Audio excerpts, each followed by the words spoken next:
fighting.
Good morning and welcome to Party Pregame live from College Station, Texas. We're right outside Kyle Field, the 12-man statue. I mean, there's statues everywhere here, right?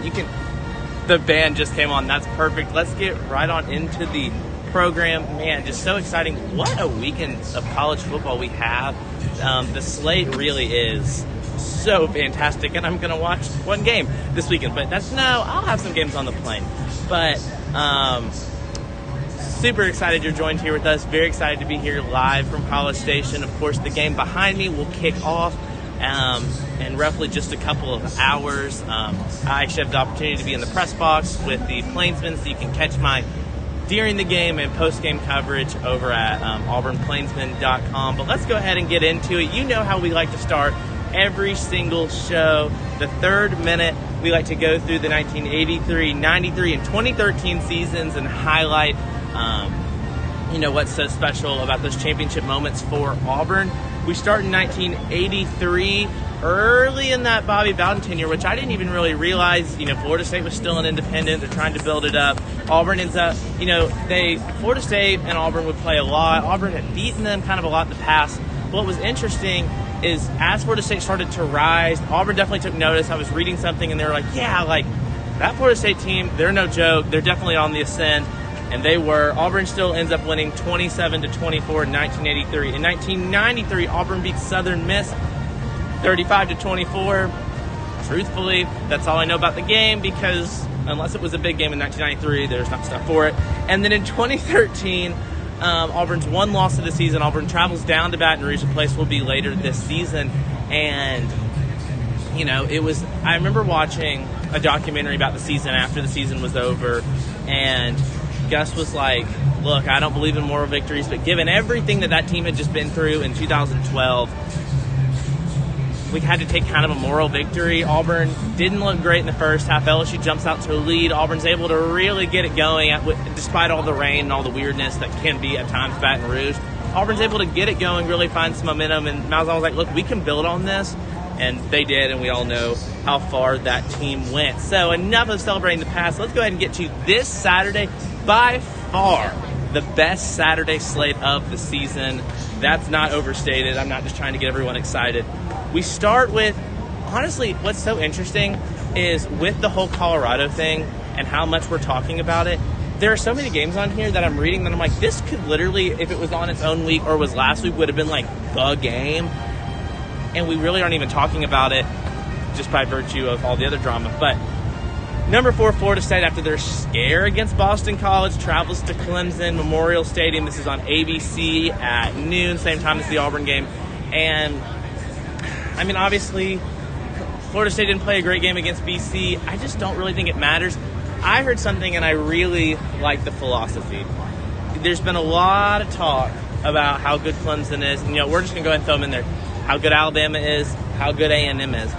And what I ultimately think is that if any of those teams are going to be something this season, they're going to show up at home today.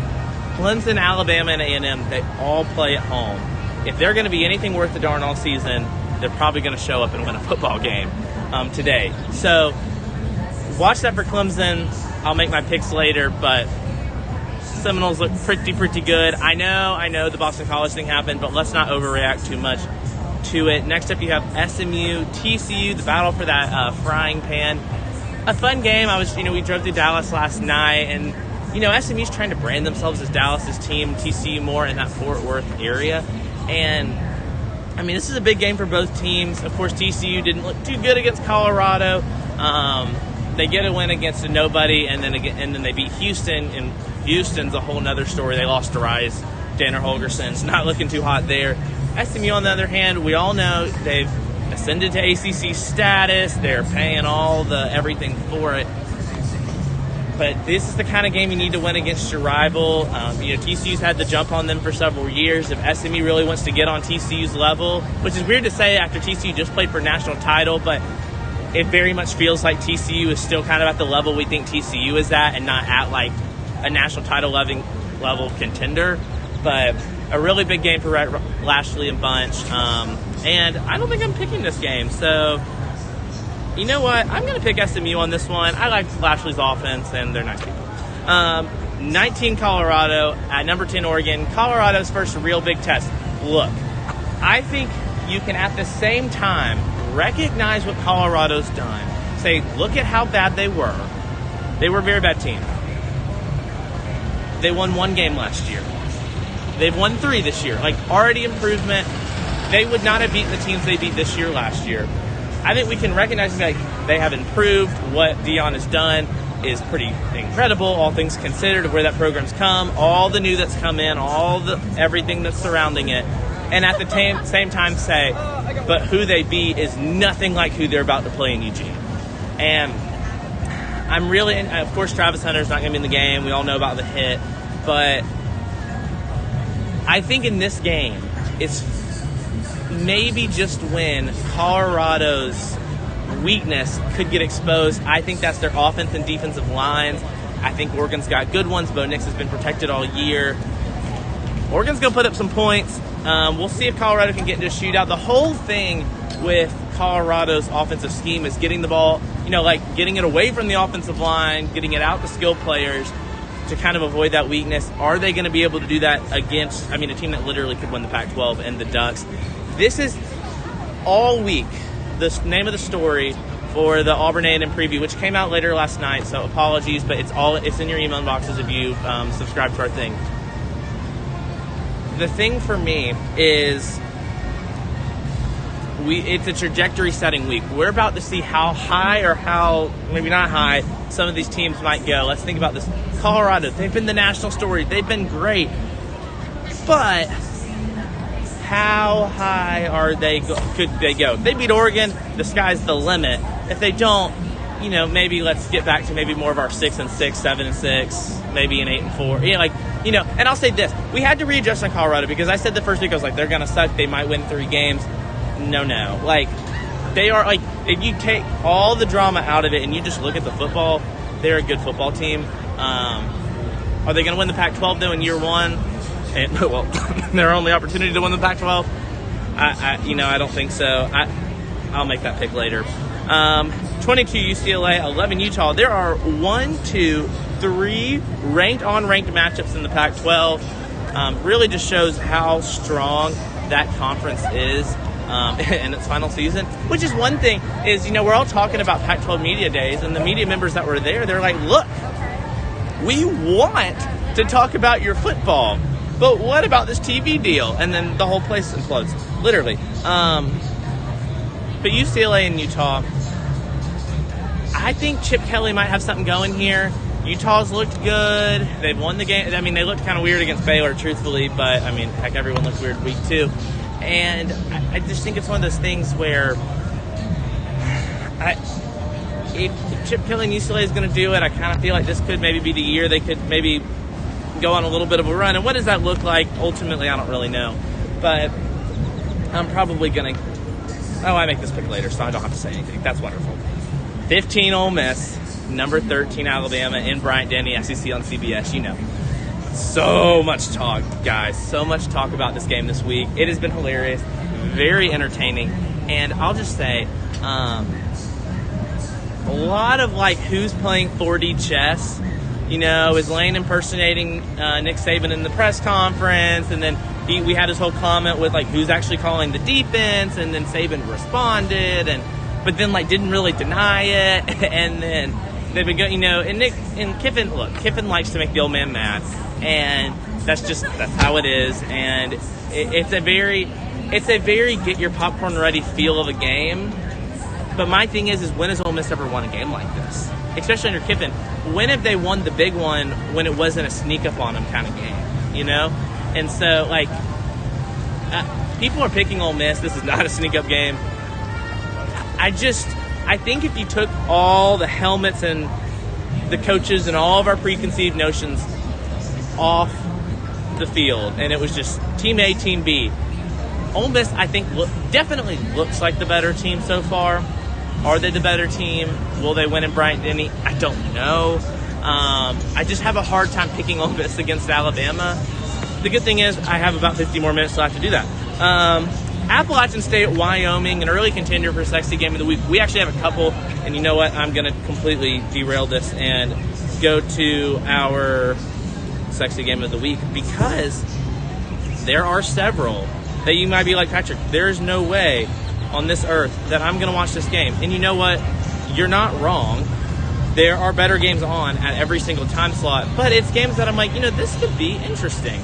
And so let's pull it up real quick. Early contenders for Sexy Game of the Week. I should make a graphic. Well, maybe I shouldn't.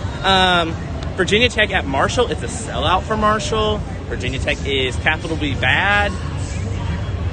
Look out at that one. Virginia Tech, Marshall. This game actually kind of is a little bit sexy.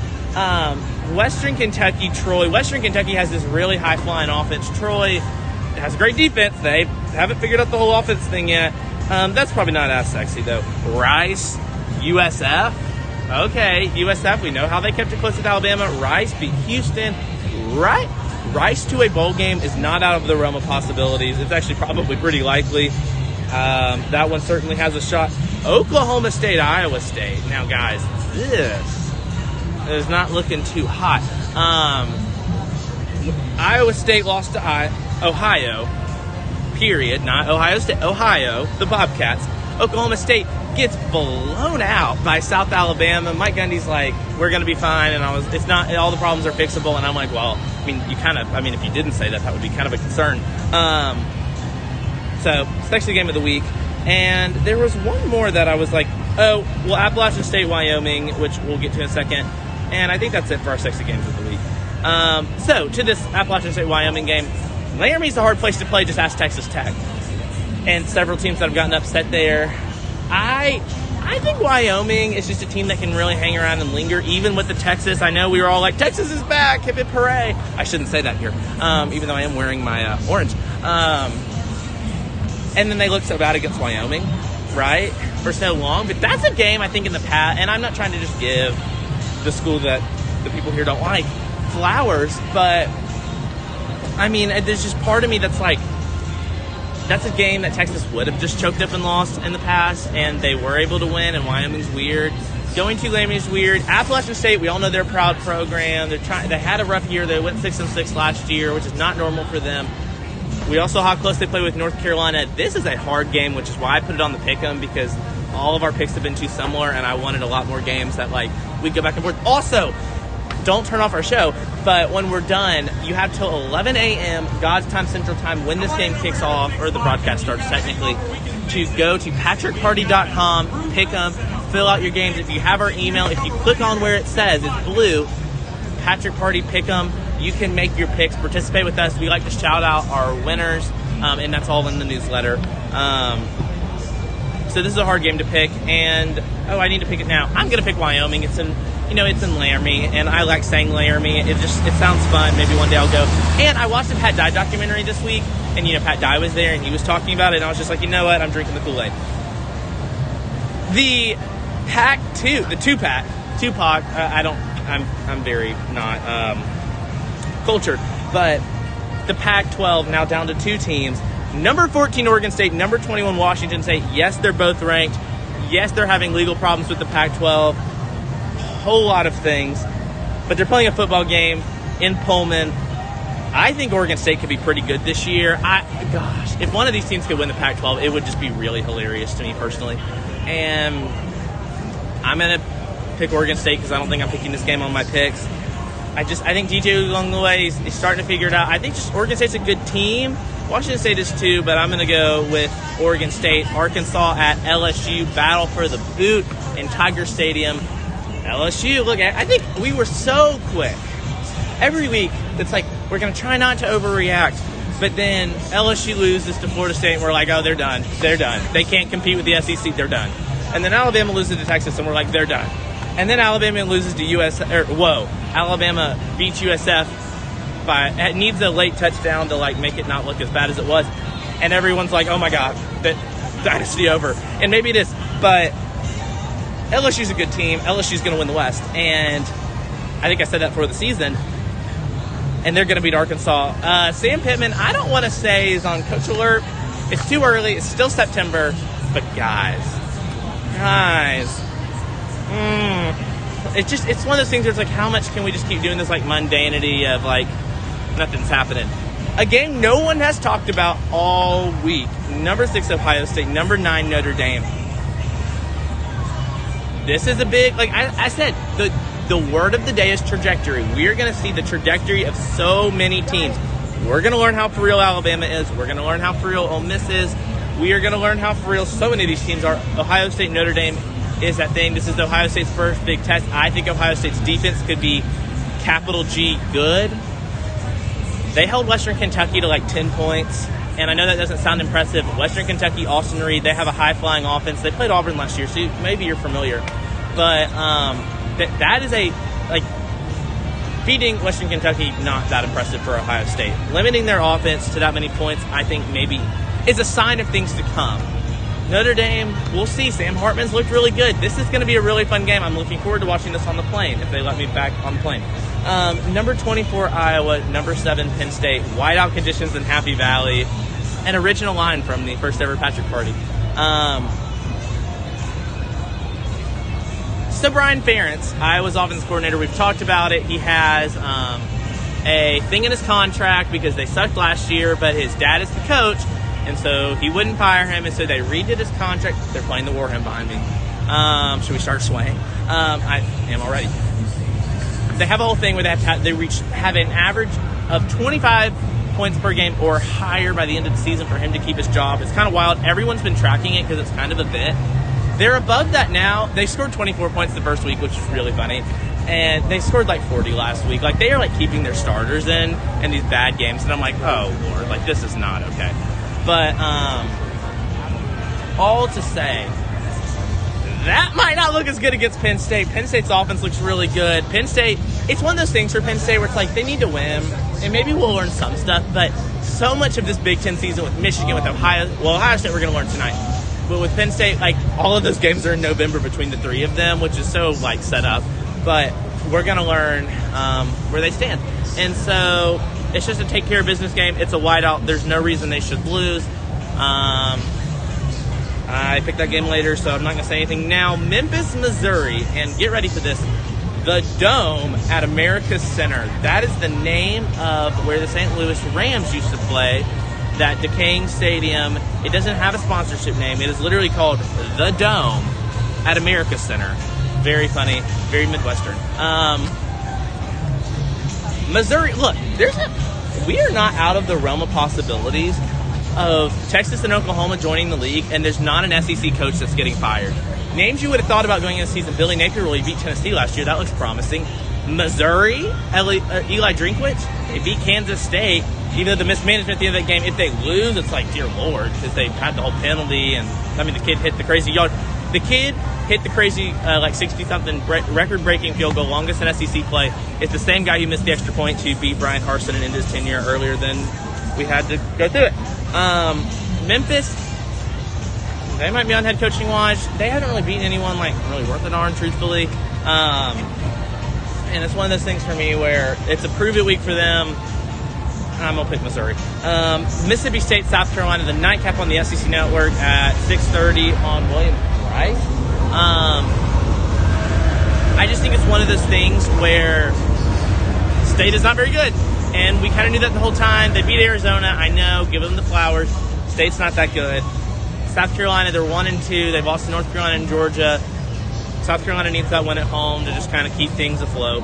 UCF at Kansas State. This is really not that exciting. I don't expect you to watch it. But it's the Gus Busters Big 12 debut. And they're probably not going to win. Sorry. And then the game here in College Station. Auburn, Texas A&M, the SEC opener. Hugh Freeze back in the SEC. So much to talk about. Let's go ahead and get into our game preview mode for the second half of our show here in Bryan, College Station outside of Kyle Field. Let's start with the Aggies, though. I said this, and I think I worded it kind of poorly personally, but I said this in our preview, and I'm going to say it again. It's hard to not look at this year's matchup and think back to last year's.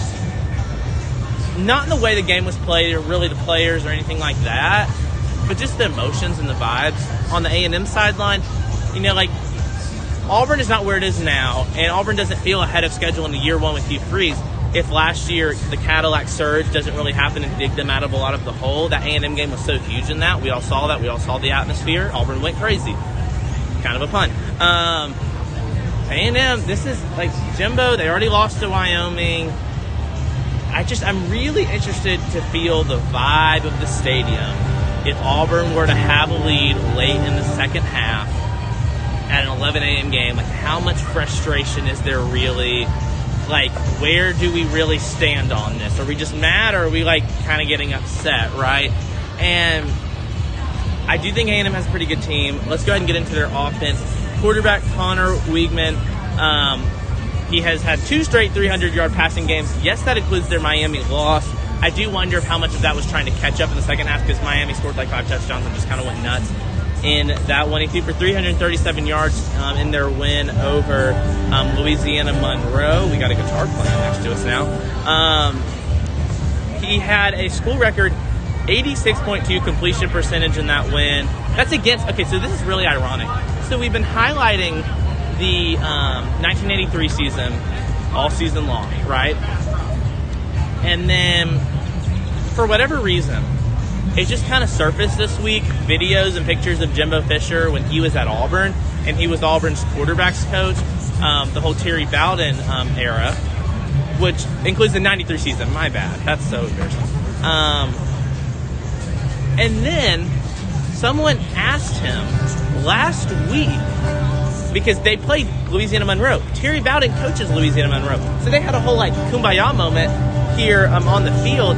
And someone asked him, how do you feel about that 1983 Auburn team? He said, look, they got snubbed. They are the national champions. And I was like, oh my gosh, this fits so perfectly into the thing we've been doing all season.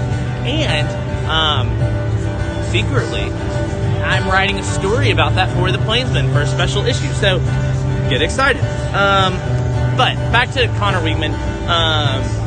He ranks 10th nationally with all of his passing yards. Another big thing, people to look for, their wide receivers, Evan Stewart.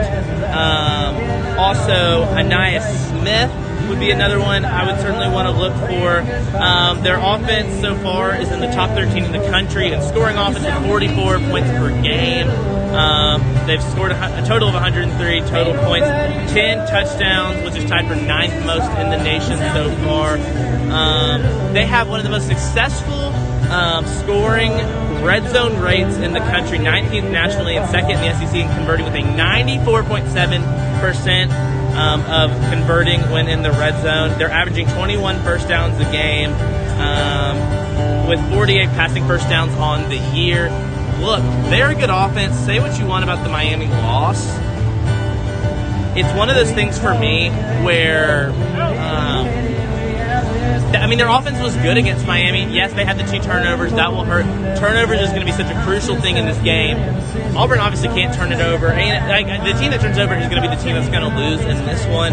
And just to talk about that, I did have a stat at one point. It might be in my story, but Auburn's had 7 turnovers, but Auburn's also gotten 7 turnovers. Jalen Simpson leading the cause. He's had 1 interception every single game. He's one of 7 FBS players averaging an interception a game for Auburn. He's the first Tiger with 3 consecutive interceptions since Jared Powers in 2007 versus Tennessee Tech, Georgia, and Alabama. Auburn is 27-1 since the start of the 2013 season in games when scoring a non-offensive touchdown. 27-1. Keep that in mind. Anyways, back to A&M. So that's kind of their offense. They run the ball. I really liked their running back when I was watching their highlights against Miami. And, Bobby Petrino runs a good offense. It's going to be a tough test for Ron Roberts. Week 1 of SEC, the first week of SEC play. And we're really going to see how this Auburn defense gets tested. But let's talk about A&M's defense first before we kind of transition to Auburn. This A&M defense has been really good on third downs. They rank 3rd nationally and lead the SEC with a 20.6 opponent conversion percentage on third downs. Against Louisiana Monroe last year, Louisiana Monroe and Terry Bowden's squad only converted 1 third down. They've also had a really good run defense, and that run game, Auburn's run game versus A&M's defensive line is going to be so crucial in this one. A&M held Miami just to 77 yards, and I know Tyler Van Dyke went nuts through the air, but they held them to 77 yards rushing, and Miami won the football game. It was kind of nuts. New Mexico had 91 yards in week 1. ULM had like 111.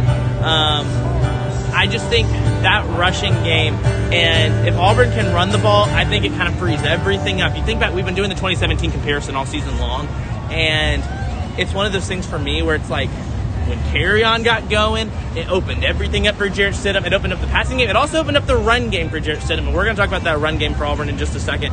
The A&M defense last year was the #1 passing defense in the nation. It gave up just 156.2 yards through the air per game. They had a top 25 scoring defense last year, allowing 21.2 points per game. They got a good defense. They got DJ Jerkin this year. I know all the drama, but one of the more hated coaching staffs is this one, and Acculand. But and that A&M's been good at home, 27-7 at Kyle Field under Coach Fisher in 5 seasons. Quick starts have been a big thing for A&M as well. They are 32-5 when scoring first and 30-2 leading after the first quarter. How this game starts for both teams. I mean, we think about how horrible the game started for Auburn in California. If they can get off to a clean start, maybe have a lead, Auburn could have a shot to pull off an upset at Kyle Field. And let's talk about those Auburn Tigers for just one moment. Let's get to the offense. The big thing from last week for me and the big takeaways, I said, look, they're going to throw it. They're going to force the passing game. That they did. Peyton Thorne is the first Auburn quarterback since Nick Marshall versus Mississippi State. Oh, wait, that's the wrong stat. That's so embarrassing. Long story short,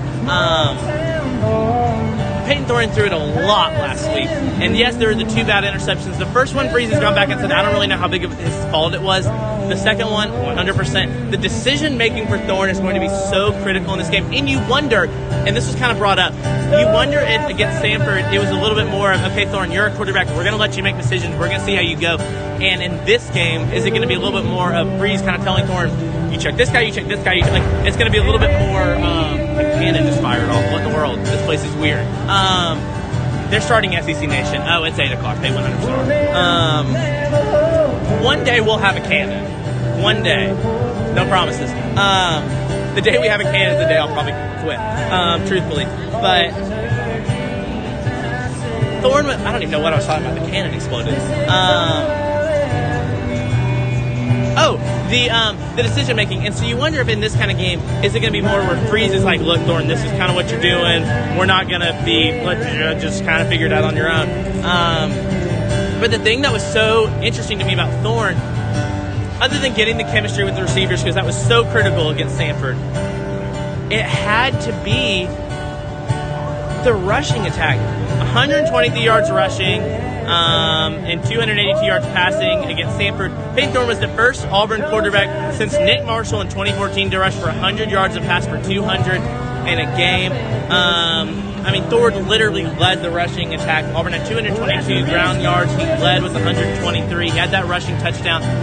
He's like Jared Stidham, and I know we keep doing this whole thing, and it's the way that game was so like the Mercer game, not really in the score, but just the way things were going. I was like, this is there was a stat that was since the Mercer game in 2017, and I was like, oh, of course, but the decision making is going to be critical. If Thorne can be a run presence, if Auburn can run the ball, it opens everything up. It opens up the whole RPO game, and staying ahead of the change is going to be so critical against that A&M defense that is so good on third down. And Bree said it. He had a quote. He's like, look, we cannot be in third and long consistently. We will not win this football game. Auburn's got to stay ahead of the change. That starts with a critical, run by committee, rushing approach. Auburn's going to stick to that. I think it's good. You can have running backs fresh for really long in the game. Let's talk about these receivers for just a second. Jay Fair has been quite the household name so far this season. Fair had 7 receptions for 93 yards against Samford, along with 36. His 7 catches were the most since Cedric Jackson in 2021 against South Carolina for an Auburn receiver. He leads the Tigers with 14 catches on the year for 174 yards. It's a game where Auburn's going to target number 5, Jay Fair, number 6, Javarius Johnson, Shane Hook's number 3 probably from there. And then do we get Omari Kelly? Omari Kelly had a good game against Samford, but they finally got Hooks, and they finally got Omari Kelly. And could we see Nate Martiner this week? Could he get better? They're finally getting some of these other guys into the game, and Coy Moore actually played a lot against coming back from injury. It's just going to be one of those things where can those receivers get open? Can they be a presence? Can they help get this offense flowing? And this is one of those things, and I've been talking about it. UMass and Samford, truthfully, it was very vanilla in terms of offensive game plan. Cal was so weird because Auburn never got momentum, was never able to go into tempo. And I just do wonder, do we start to actually see what a Hugh Freeze game plan against an SEC team and what this offense is actually meant to look like if Auburn can get the ball rolling a little bit? So that's certainly something I want to watch on the offense. For the defense, we talked about Jalen Simpson. The Tigers lead the nation in red zone defense against A&M's red zone offense. This is going to be such a fun matchup. And they've only allowed 32 first-quarter touchdowns in the last 81 games. I know that doesn't involve a lot of the players and coaches now, but sometimes we cherry-pick stats. I'm not going to lie. And I think for Auburn, gosh, that red zone matchup between A&M's offense and Auburn's defense, can you hold them to field goals? And there's so many different key matchups you're going to be watching in this one. And with that, just a couple other miscellaneous things. Auburn is 10-1 in games played on September 23rd. That's exciting. Auburn's 11-12-1 in the state of Texas all time, but Auburn has won 7 of their last 8 games in the Lone Star State. We talked about how weird the series is, how the road team won every game until 2018. And outside of 2018, and ironically the last 2 years, the road team's won a lot. Auburn's done some winning here. And yeah, that's pretty much it for our big preview of this game. Very excited. I'll be covering the game in the press box, and I'll be on the field towards the end of the game for the Plainsmen. I'll have quotes for the press conference. We'll have a story. So my Twitter account is probably the place to go, or x.com as we're calling it now. And as always, if you're someone I know, I'll probably send you the link anyways. But let's go ahead and get into everyone's favorite segment here in College Station, Texas, Bingham's Bets. Let's go ahead and get into it. Michigan, a 24-point favorite over Rutgers.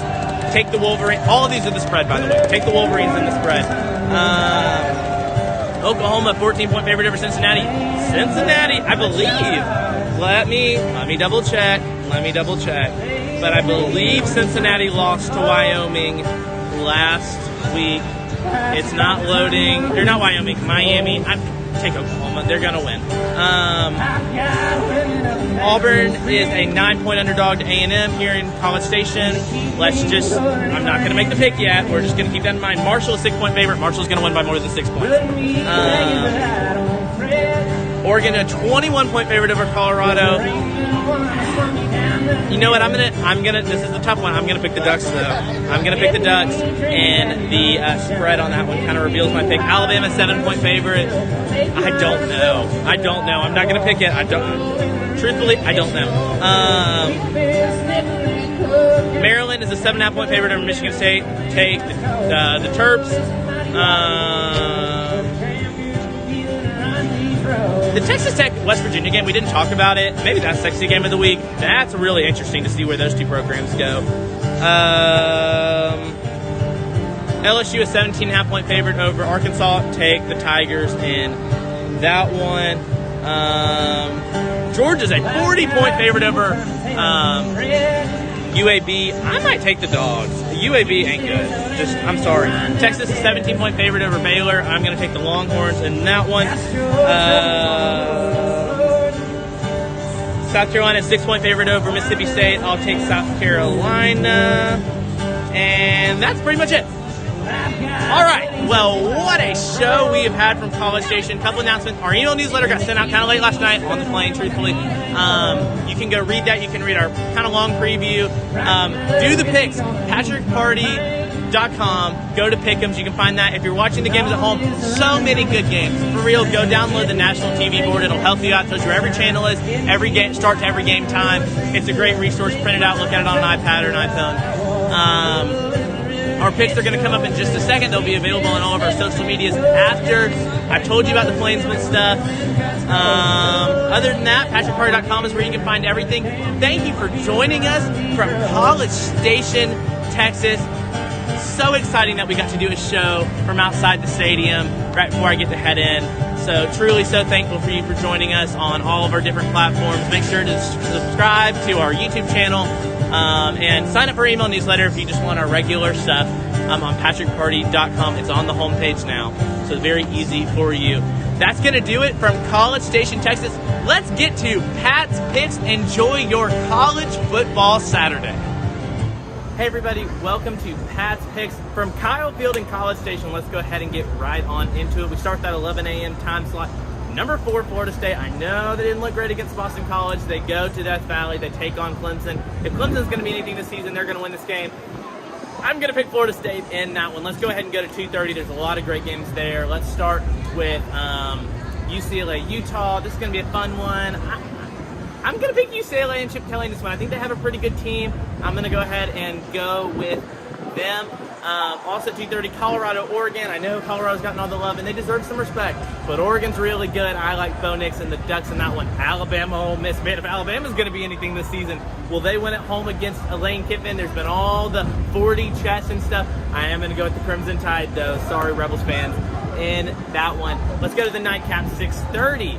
Notre Dame, Ohio State, a top 10 matchup that no one's talked about because of all the Colorado stuff. It's going to be a great game. We're going to learn so much about both teams. I'm going to go with Ohio State, though, on the road in South Bend. Also at 6:30, whiteout conditions in Happy Valley. That's Penn State and Iowa. Penn State's just going to keep on rolling. They're supposed to win this game. They will. And then I see the Auburn team buses coming across, no joke. Auburn and Texas A&M here from Kyle Field. It's the SEC opener. So much to talk about. We covered it all in pregame. Man, I'm going to pick Auburn and Hugh Freeze to make a statement to start SEC play. I know A&M's got a lot of talent. I know A&M looks good, but I think Auburn is going to have something on offense that maybe we haven't seen just quite yet. That's it from the Patrick Party here from our Texas, our Southwest special. If you remember when we did that back in 2017. That's it from the Patrick Party here from Kyle Field.